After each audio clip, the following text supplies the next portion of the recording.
Hello, friends. This is Dave Hurwitz, executive editor at ClassicsToday.com, here with the best recordings.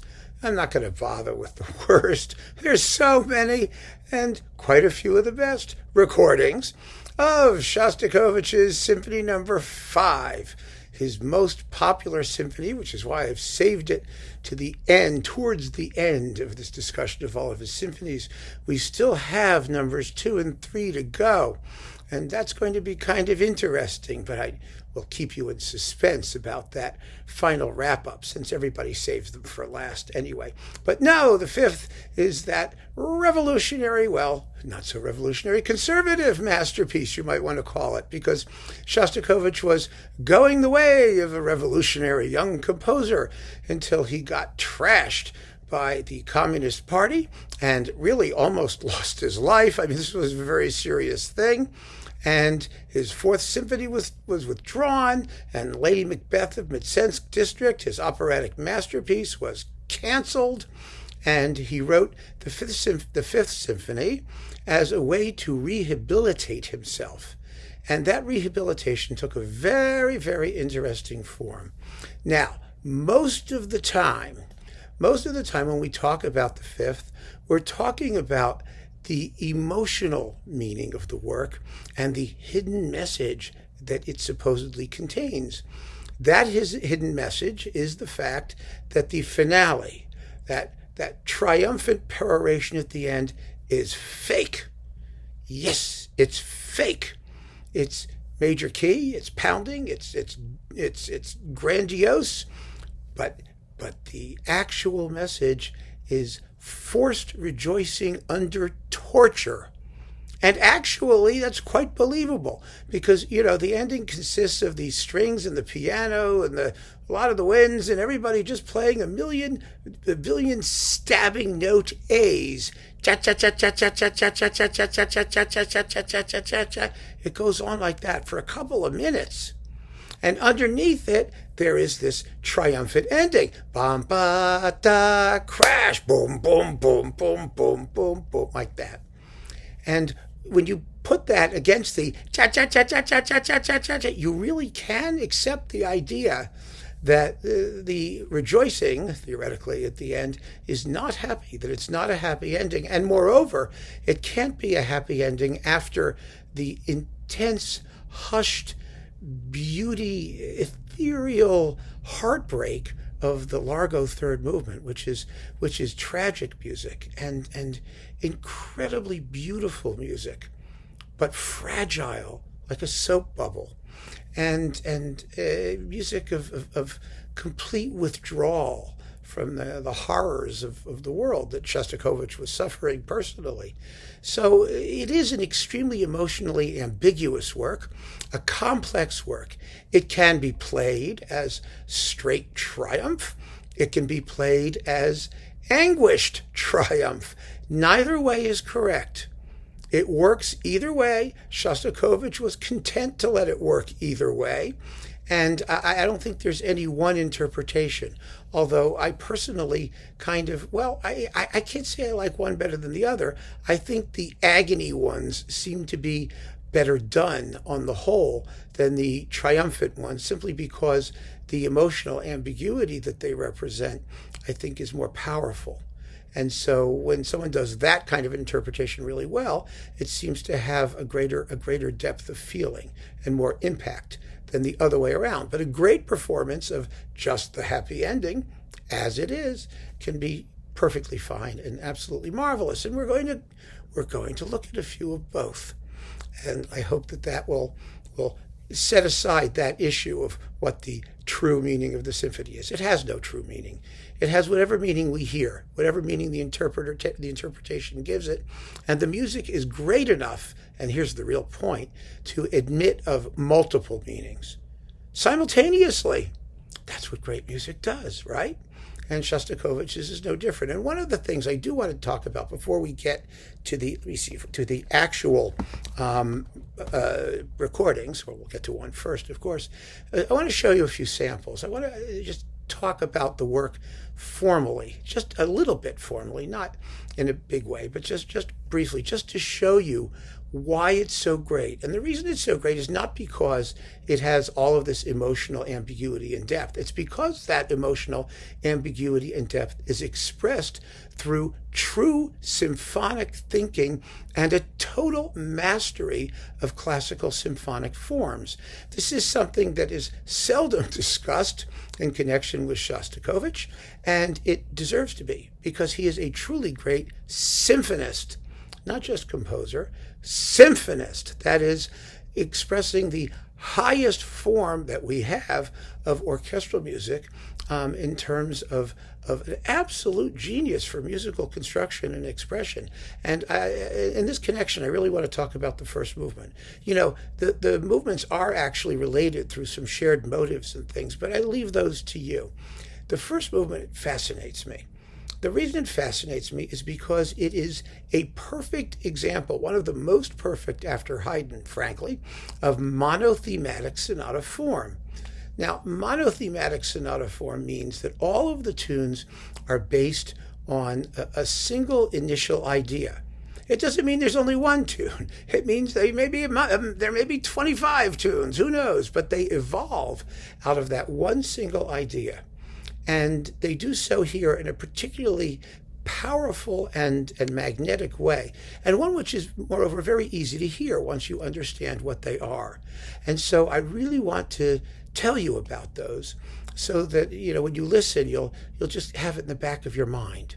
And you can hear all of the wonderful ways that Shostakovich develops these themes, that he gives them new modes of expression, how they're transformed, how they actually journey through this first movement and take on very different characters according to the emotional trajectory of the music. Now, the first idea is the one you hear at the very beginning. And what you need to keep in mind is the most pregnant and important idea in the movement is the opening 8 notes. Da-da, da-da, da-da, da-da. That's it. In two note sniglets. It's 4 2-note sniglets. So 2 times 4 is 8. Right? Okay, let's listen to that. And we're going to hear it played by the Royal Liverpool Philharmonic Orchestra, conducted by Vasily Petrenko, as we've done for all the examples in this series of talks on Naxos, because this is one of the great modern cycles of Shostakovich symphonies, and it's a recording I can recommend wholeheartedly. As a result, let's just listen to that opening. Here it is.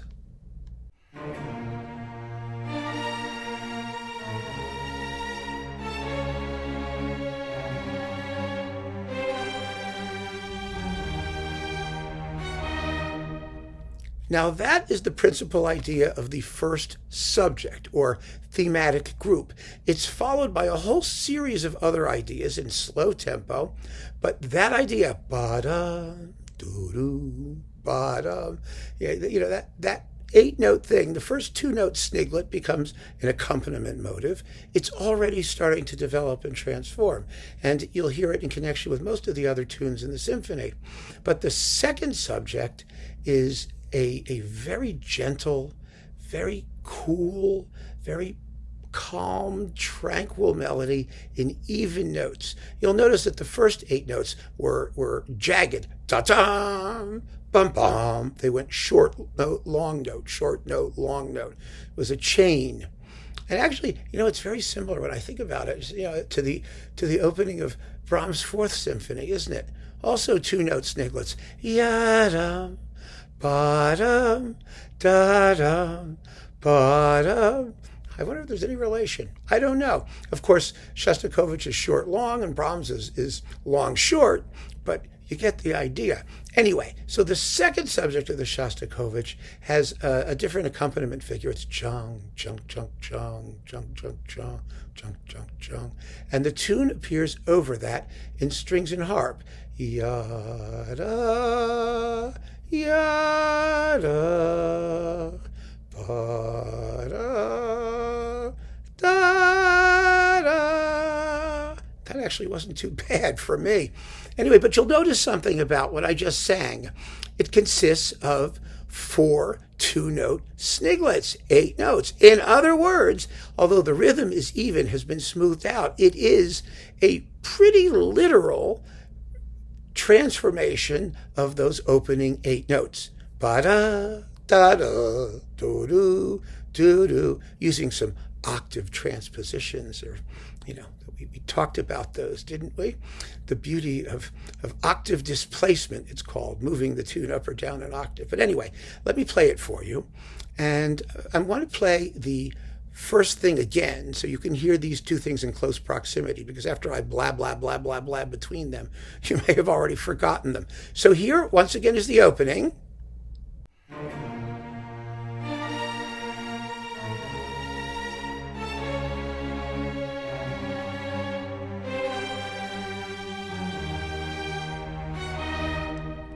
And here is the second subject, which is really the same thing.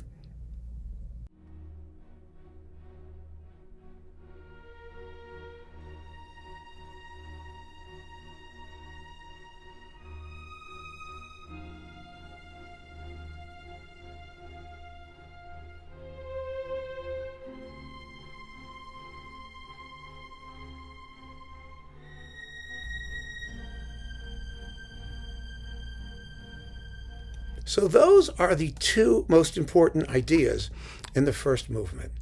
And the fascinating thing, the wonderful thing, is what happens to them at the end of the development section.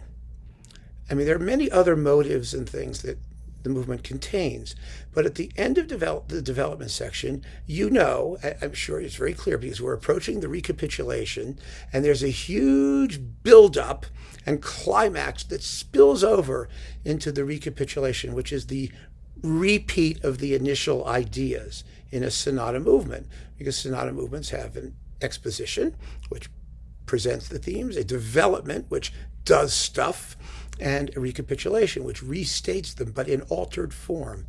Now, it's very clear where we're going, because the strings are going da-da, da-da, do-do, do-do, da-da, da-da, do-do, da-da, do-do, da-da. It's going crazy. I mean, they're just maniacal, and it's this frantic, hysterical climax. And underneath that, the brass are going bwah, bwah. Well, here's the thing. This is what makes great music great. What makes great music great is that you don't always notice everything at once.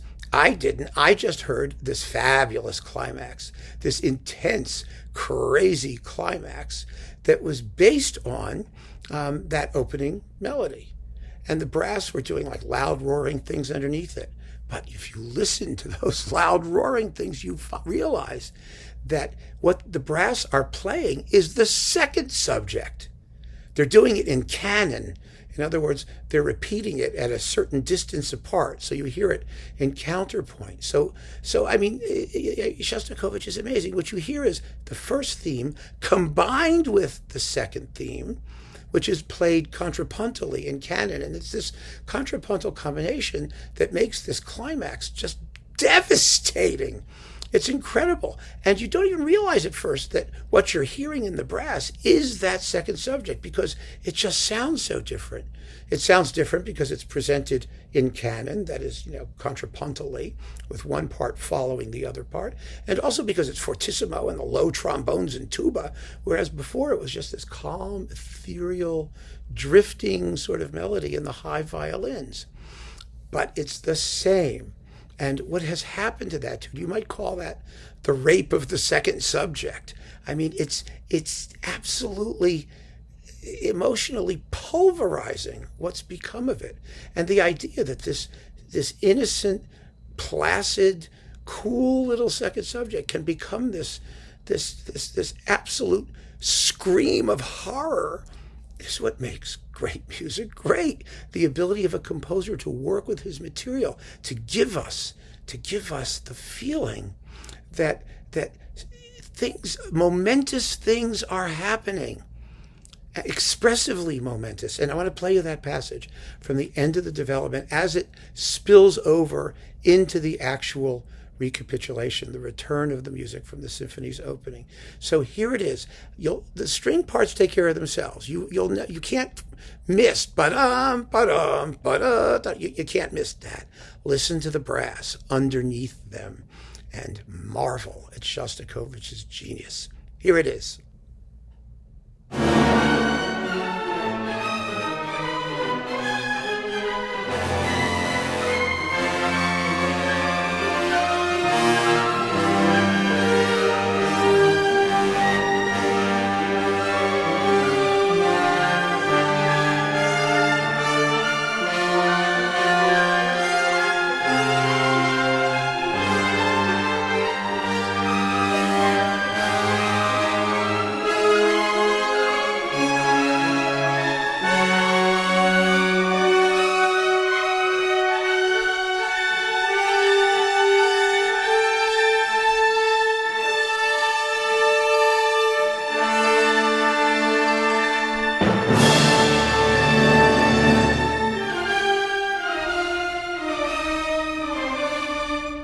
Isn't that something? I mean, the first time I realized what was really going on, how Shostakovich is not just, this emotional hysteric. That is, he's expressing his ideas through the thematic material of the symphony. He's making the symphony tell us what those emotions are. That's what makes for a great symphonic composer. And that's why Shostakovich is a great symphonist. Now, one of the things that's so fascinating about the Fifth isn't just this first movement in monothematic sonata form, but what's fascinating about it is that in order to demonstrate, as Shostakovich did, that he was acceptable to the authorities, he didn't just write a conservative symphony, more conservative than the Fourth, not a heck of a lot when it comes right down to it, but a bit more easy, harmonically, not as dissonant and acerbic. But he wrote a classical symphony, a symphony in incredibly pure classical forms. In fact, 3 of the symphony's movements are in a version of sonata form. It's as if he's telling everyone, not just, oh, okay, I'll make the authorities happy and do something, that they can hear is easier to take, but I can do exactly what those great composers of the past did and do it in my own damn way. That's why this is such an amazing piece of music, in my view. And the other point I want to make about it before we talk about the recordings is this. The symphony is timbrally a classical symphony. What do I mean by that? What I mean by that is, in most symphonies, if you take a Brahms symphony, for example, like the Fourth, the trombones only appear in the finale. Every movement has a different assortment of instruments, and they're all used to maximum effect. So does the Shostakovich. In the Shostakovich Fifth, the heavy brass are only used in the outer movements. Trumpets, trombones, tuba, they do not appear in the scherzo or in the largo. And the largo, the slow movement, traditionally in classical symphonies, in early Haydn symphonies, for example, you would have a slow movement written entirely for strings with no winds or brass at all. It was only later that he started using them very carefully, and eventually he used them more extensively. But the idea behind the symphony is that every movement has its own special personality. And the largo, the heart of this symphony, is an amazing movement. It has no brass at all. It's only scored, really kind of amazingly, for strings, a handful of winds, solo winds, harp, celesta, 1 xylophone, 2 taps of a glockenspiel, and a piano, which plays a tremolo at the climax. And that's all it's written for. But it's the most intense music in the entire work. And the climax of that largo is the most anguished music in the entire work. And all of that power, that emotional expressivity, is achieved essentially using a string orchestra with very, very little clarinets going wah, wah, wah, wah, wah underneath it. Very, very little else. It's an amazing thing. Even the bass drum, Shostakovich is known, because of the ending of this symphony and the Seventh and some others, sometimes as a vulgar and bombastic composer. But the fact is, and I know because I've played this symphony several times, the bass drum only participates in the coda of the finale. There is no other part for it. It's right after da da da da dum bum ba da da da da da. Then it comes in with these neutron chords. Da da da da da da da bum ba da bum ba da ba da da da da ba da da da da ba da da da da da da. That's where you first hear the bass drum in Shostakovich's Fifth. He's so specific and precise and sensitive in the way he handles the orchestra and the way he deploys his instruments. And the more you listen to it, the more of those kinds of subtleties and details you'll hear. He was not, Shostakovich, a socialist, realist, vulgarian. Not at all. Not in the least. Nothing could be further from the truth. And so with that, I want to tell one little story just for fun, and then we'll talk about the recordings. One of the times when I played this is with my wonderful community orchestra. The Shostakovich Fifth cannot be played with the violins divided left and right. A lot of people in classical pieces, Beethoven and Bach, and sometimes even Brahms, the violin parts are written for first violins and then second violins, even up to Mahler. And you want one on one side and one on the other side for like a stereophonic effect. But most violin sections today in modern orchestras, they put all the violins on the left and then something in the middle, like violas or cellos, and then violas or cellos on the right with double basses in the back. And, that's the usual layout of an orchestra with all the violins together. They must be together in the symphony. And the reason is because in the third movement, they're divided into 3 equal parts. So if they were already divided into 2 equal parts and you had to divide them into 3 equal parts, you would have a real problem with that middle part, which would be half on one side and half on the other side, which wouldn't work at all. So anyway, they're divided into 3 in this slow movement. And I was doing the piece, and the conductor, who was really not a genius of a conductor and not terribly good at rehearsing us properly, in my view, I was playing the Celesta at the end of the slow movement because I only have 2 taps of a glockenspiel and then a little xylophone part. And there's a Celesta part at the end, which plays the opening theme, da-da-dum, da-da-da. Well, not the opening theme, but one of the themes. Anyway, it's beautiful, along with the harp. So I'm sitting there with the harpist, with the Celesta over here, and the violins are playing the second subject of this sonata movement. It's the one that you hear originally in the flute, with the harp going dum dum boom boom boom boom boom boom like that, and the flute plays this haunting, lonely tune. But when it comes back on the high violins, couple of them, 2 of the 3 sections. Well, we got a little issue there. One of the sections just sustains a high tremolo, and the other 2, well, they got detached from each other and they got lost. And so one section was doing it, then the other section was following them, which is not supposed to happen. They're supposed to be in unison. It's only one tune. It's not canonic as it is in the development section of the first movement. And they knew they were wrong, and they didn't know how they were wrong, and the conductor didn't know what to do to fix it. He had no clue whatsoever. So they're doing it, and they're panicking because they realize that they're wrong, but they don't know what to do and how to stop. So eventually, they just sort of stopped. They all just went, meow, and the whole thing just died. It was terribly embarrassing.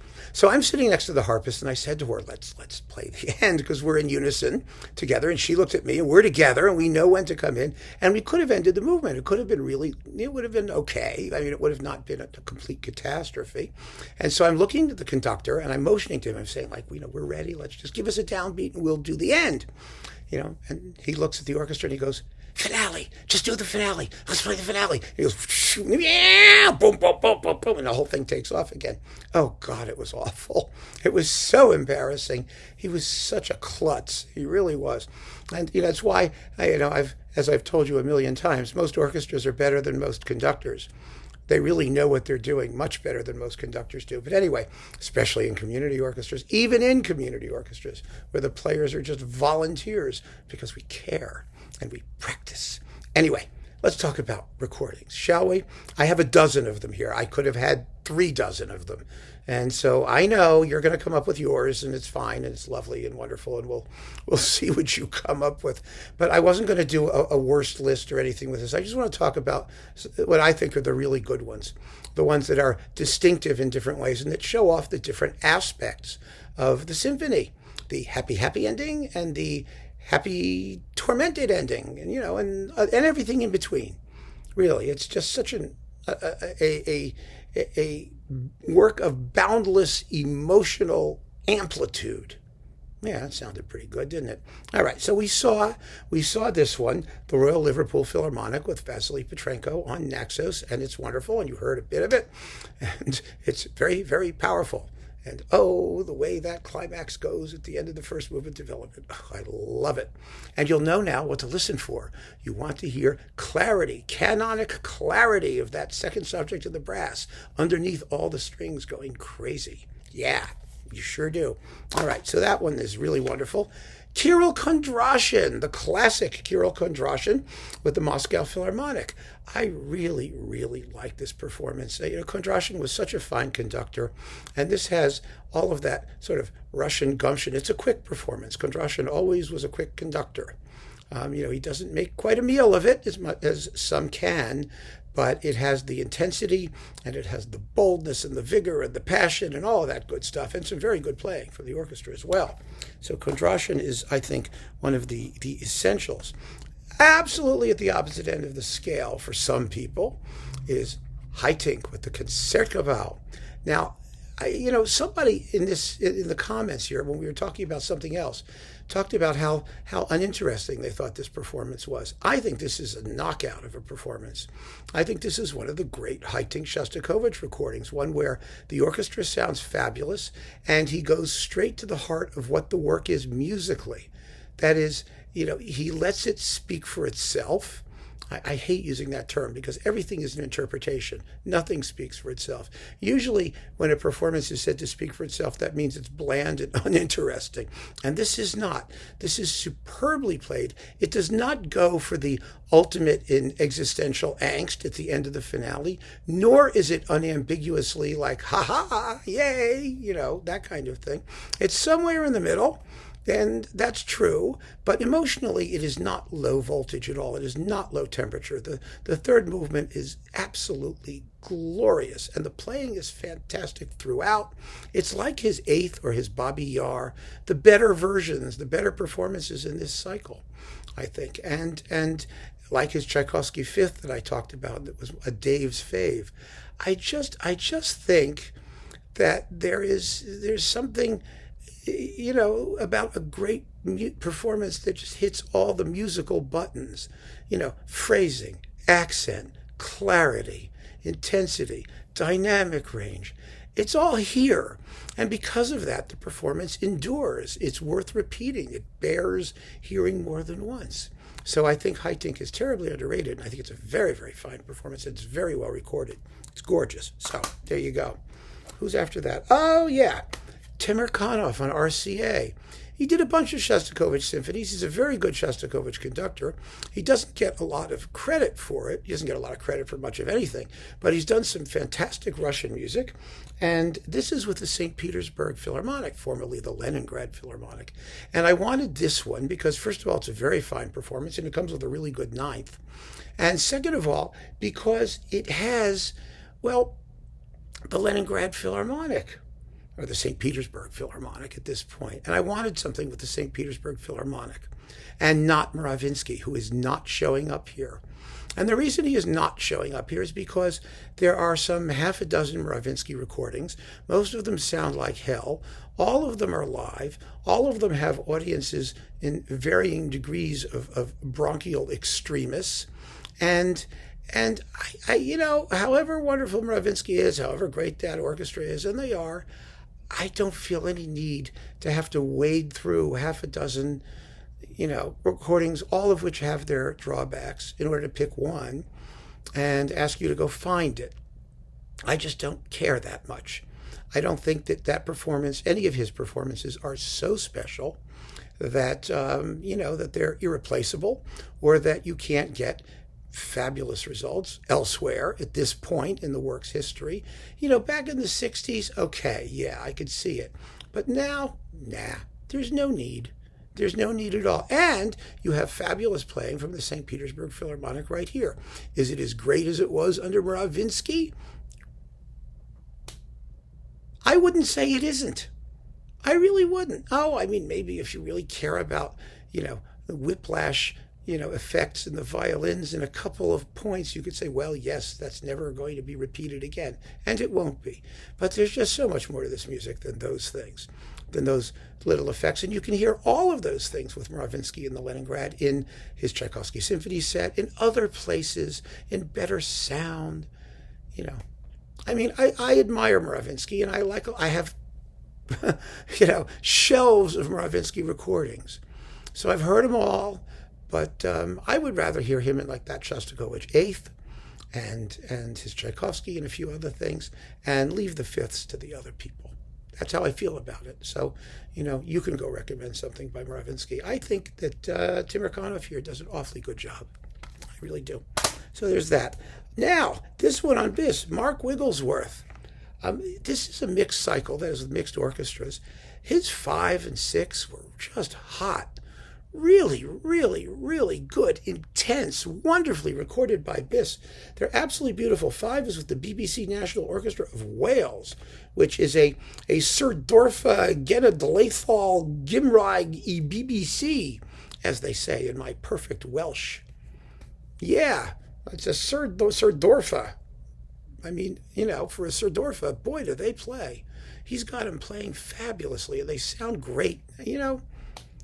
Let's just call it for what it is. A terrific performance, fabulously recorded. Yeah, it really is. Oh, and this is so much fun. Mackerras. We all know our dear friend Charles Mackerras, who does everything well. And this is no exception. This is with the Royal Philharmonic. It's part of that Royal Philharmonic series that some of you rave about, like the Frank Shipway Mahler 5, which I think is absolutely ordinary, but some of you swear by it. Well, there was some Mackerras stuff in there too. There was a Sibelius 2, and there's this Shostakovich 5. There was some Strauss. I think he did a Zarathustra. That Mackerras stuff is treasurable, because just about everything Mackerras did is treasurable. This is not going to be the most tragic version of the finale. He doesn't go in for that, but boy, he goes in for it everywhere else. I mean, it's just a spectacular performance with a fabulous account of the Largo, an amazingly beautiful account of the Largo, hushed, intense, slow, perfectly sustained, gorgeous. Absolutely gorgeous. I think just about everything Mackerras did is interesting. And I particularly like to hear him outside of his admitted fach, because it just says so much about what a fabulous artist he was. And he almost always has something interesting to say, no matter what repertoire he conducts. It's always worth listening to him, and this is no exception. Next, Neeme Järvi. Oh, this is great, on Chandos with the Scottish National Orchestra. Boy, oh boy. I mean, this is some raw, hot and heavy Shostakovich. There are some great performances in this series, including a fabulous 10th, an absolutely amazing, wonderful, wonderful 4th, a great 7th. An 8th. I mean, they're just really good performances, almost uniformly wonderful. Then, he made the end of the cycle with the Gothenburg Symphony on DG, and they're slightly less interesting. They're still very good, but they don't have the Chandos sound. First of all, the sonics here were just really powerful, and I think the Scottish National Orchestra just plays their hearts out for Järvi. For so many of these recordings that they made, and these were certainly no exception. This is white-hot playing. And incredibly intense. Not always as neat as some of the others, not as tidy. They are not the St. Petersburg Philharmonic under Mravinsky, but oh boy, you don't care. You really don't care. It just leaves you panting. It's phenomenal. Like their Prokofiev too, by the way. First class, absolutely first class. That's great. Then there's this classic version, the Bernstein. First Bernstein with New York Phil that he took on tour and played for Shostakovich in Moscow. There are 2 Bernstein Shostakovich 5s. There was a remake, a digital remake that was live in Tokyo. And it's also quite good, although it's bigger and slower and less radical than this one. And that's why I prefer this first one. Some people like the second one better because it's much more of a traditionally dark, grave Shostakovich 5th. This one is absolutely, totally, completely, uninhibitedly upbeat, especially in the finale. My God, it's faster than hell, and it just goes, Bernstein pays virtually no attention to the actual tempo markings that Shostakovich wrote in his eagerness to be excited and happy and triumphant at the end, and he takes the triumph completely at face value, which is how you have to do it. If you're going to put it across as a big triumphant ending, then you have to play it like a big triumphant ending. And Bernstein does. And Shostakovich supposedly, per the newspaper reports that came with this recording originally, was happy with it. It was different, completely different from what the Russians were used to, but legitimate in its way. And I thought that, I like it for that reason. because this is a performance of great individuality, perfectly valid as far as it goes, and it really shows you that other things are perfectly legitimate in their way. It really enlarges the range of what the symphony can be. And that's the point, I think. So yeah, that one's great. And then let's see. Oh, Maxim Shostakovich's son, who recorded this thing at least 2 other times, 3 other times, who knows how many other times. This is still the best of them. This is with the USSS, the CCCP, I used to say it in English, the SSSR Symphony Orchestra, USSR Symphony Orchestra, under the composer's son, which everybody thought was remarkable. And what was interesting about this performance is that it was the first performance that appeared in the West to really take that slow, tortured, anguished ending. It really, people listened to it here. I remember the reviews. I remember people listening to it, and they went, oh, wow, my, oh, my. Then we all went back to the score, and we looked at it. That's actually what Shostakovich wrote. And it's tremendous. And it does the ending sort of the way Shostakovich wrote it, not the way in his Superphone recording where the parts are different and there's like an extra bang, bang, crunch thing from the timpani and percussion. I'm not quite sure, an extra bar somewhere. It's very odd. But in this case, it's exactly what we expect it to be. And it's an amazingly intense, really wonderful performance. Probably the best that Maxim Shostakovich ever did of his dad's music, aside from the piano concertos with his son and the 15th Symphony, which was also part of this series, which was also wonderful. It was the premiere recording of that. So, but this Shostakovich 5, if you can find it, which is a big if, is quite wonderful and important. It was an important release in the history of the work. So there you go. We're down to our last 3. Oh my, the last 3.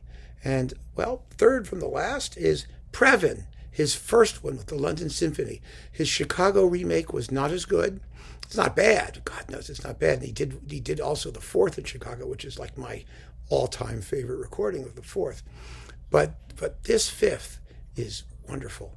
This was made around the same time as his Vaughan Williams cycle and his fabulous Walton 1, and he was really feeling his oats, and his relationship with the London Symphony was in full flower, and Previn was always a devoted conductor of Russian music, and he did very fine Shostakovich throughout his career with the LSO. There was, again, aside from the 4th with the Chicago, there was that 8th with the LSO, which he did twice, but the earlier one, and he did 6, and he did 15. No, he didn't do 15. He did Bobby Yar, and he did the 10th too. They're good performances.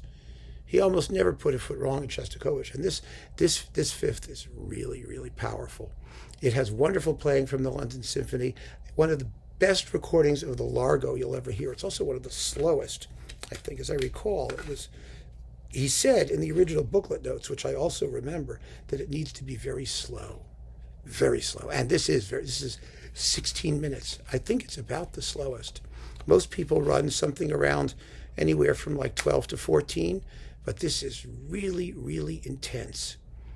It's not crazy slow. It's not Chelobadaki slow. It still moves, but it has that hushed, edge of your seat intensity, that tactile intensity that's really, really special. And for that reason, I think it's a splendid performance. The finale is the triumphant version of the finale, though it isn't as frenetic as Bernstein's. It's closer to Haitink's, but it's an uninhibitedly triumphant ending. And it's a wonderful, wonderful performance.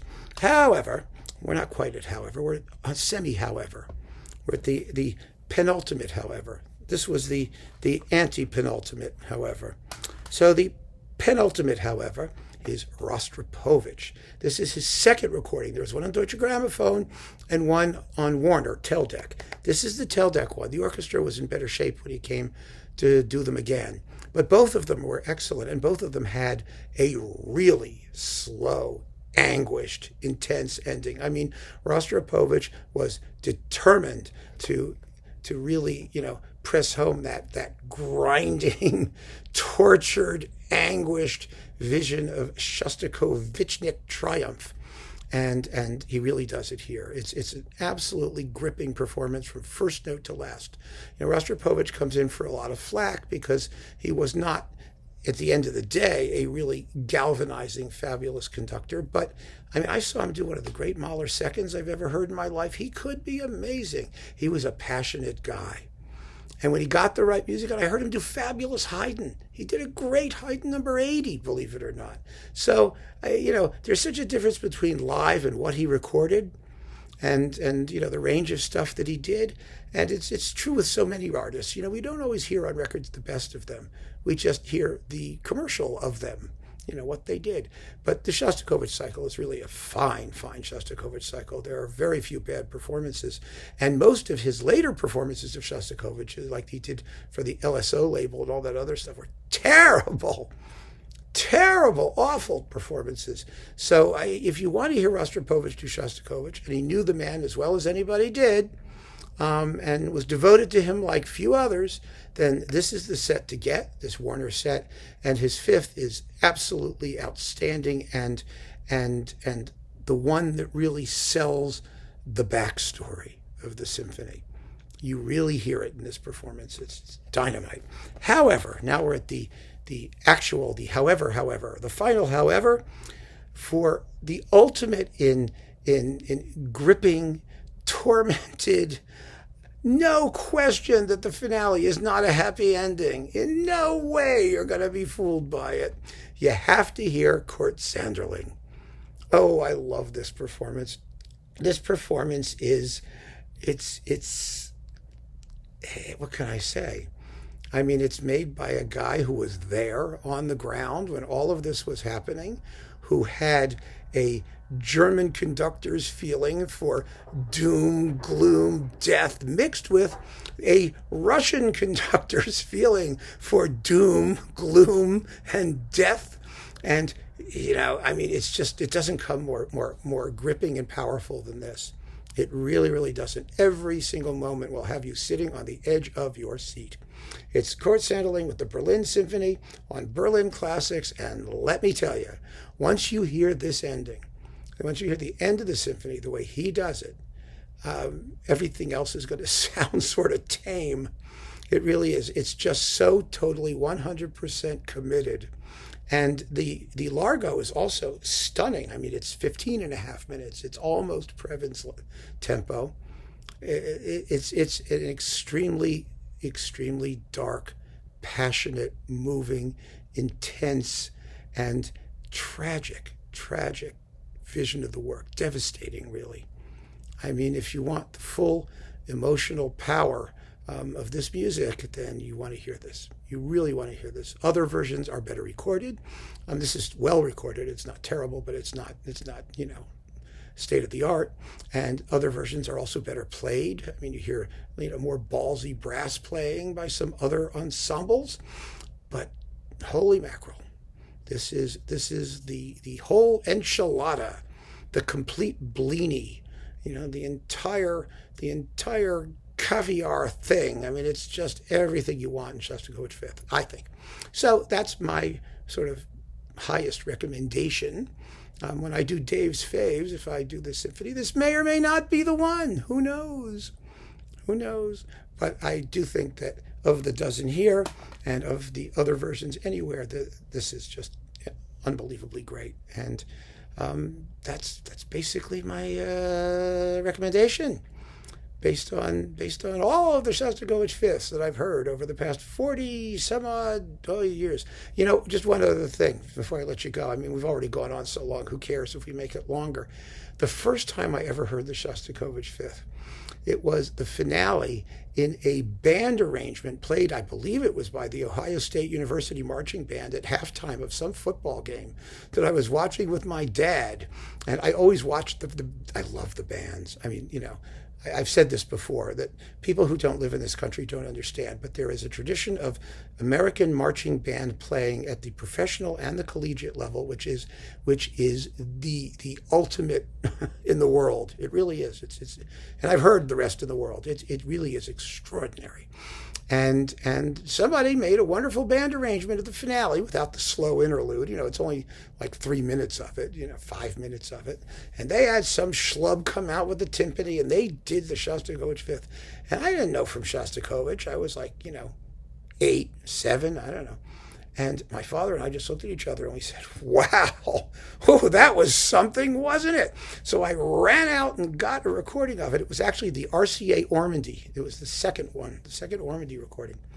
So I must have been older then, because that came out in the late 60s or early 70s or something. Anyway, it doesn't matter. Maybe I was 10 or 11. And which is also, by the way, a very good performance. His second one, not his first one. And it was really amazing. All I can tell you, I listened to it, and it took me a long time, because it's a big symphony, to get to that finale. And hearing it in context was a very, very different experience from just hearing the 5-minute slice at halftime played by the marching band. But, of such things are classical music fanatics made. So keep on listening, friends. Thank you so much for joining me. Take care.